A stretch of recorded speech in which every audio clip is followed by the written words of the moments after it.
Əqidəsinə və siyasi baxışlarına görə həbs olunanların əfv ərizəsi yazmasını necə qiymətləndirirsiniz? Çox yaxşı, çox əla. İndi onlar da insandır da. İndi səhvsiz həyatda insan yoxdur. Əlbəttə ki, onları da bağışlamaq lazımdır. Vəbşim, bütün insanları bağışlamaq lazımdır, cəzasına görə yüngülləşdirmək lazımdır. İndi onlar da yaşamalıdır bu həyatda hamı kimi. Nə var, baxır da indi. İndi elə də pis iş görməyibsə, buraxmaq olardı. O rəhbərliklər bilər. Biz aşağı təbəqəyik, yuxarı təbəqə bilər o. Nə bunu, mən siyasətlə məşğul olmuram. Siyasətlə məşğul olmuram. Siyasətlə məşğul olmuram, bilmirəm. Çəkmə şəklini deyəcəm. Hökumətin bostanına daş atanı tutub içəri salmasalar, o hökumət olmaz.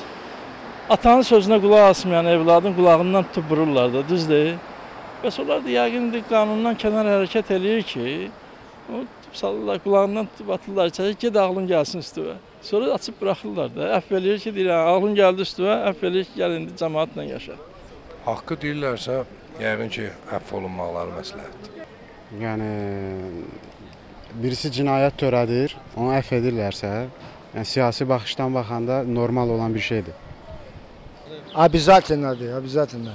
Allah hamısı həbsdə olanları qapılarını açıq eləsin atam. Yaxşı baxmır. Baxmırsınız? Nəyə görə, necə səsləndirəsiniz? Eləməzdir də. Hiss eləməzsiniz. Mən olsam, mən eləməzdim. Cəmiyyət heç vaxt onları qınamamalıdır. Çünki onların nə əziyyət çəkdiklərini onlar nə bilə bilərlər ki. Məncə müsbət qiymətləndirirəm. Yəni, başqa nə əlacı var ki? Yəni, yazması da onsuz da məsələn 5 il iş veriblərsə, yazması da 5 ildən sonra çıxacaq da. Yəni, heç bir şey yoxdur, məcbur boyun əyir. Yəni, ən yaxşısı əfv ərizəsini yazsın, çıxsın, azadlığına qovuşsun.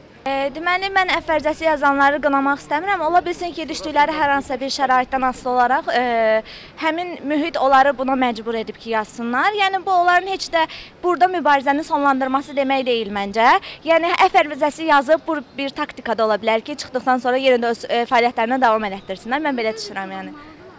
Məncə xeyir, qınanmalı deyirlər. Çünki hər hansı birimiz bundan sığortalanmırıq ki, sabah eyni şəraitə düşsək, eyni əziyyətləri görsək, biz nə hərəkət edərik? Yəni, heç birimiz buna cavabdeh ola bilmərik indidən.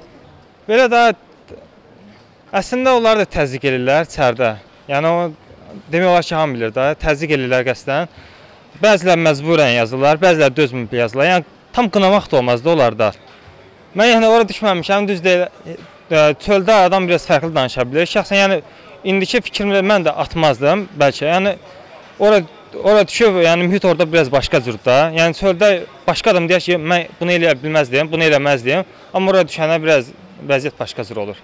Əgər işdə dövlətin əleyhinə hansısa bir, belə deyək, qanun pozuntusuna yol verməyibsə dövlətdə, yazmağı məqbuldur.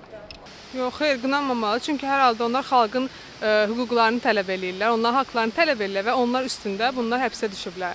Yəni, xalq da buna dəstək olmalıdır, nəinki onları qınaq obyektinə çevirməlidir. Yaxşı qiymətləndirəlidir, yəqin ki. Hamı azadlığı istəyər də məncə. Hamı azad olmaq istəyər. Heç düzgün baxmır. Onu deyə bilərəm ki, nə eləyirlərsə düz eləyirlər. Məncə burada da bir siyasət var. Allah bir sifətləri sevər, bir üzləri sevər.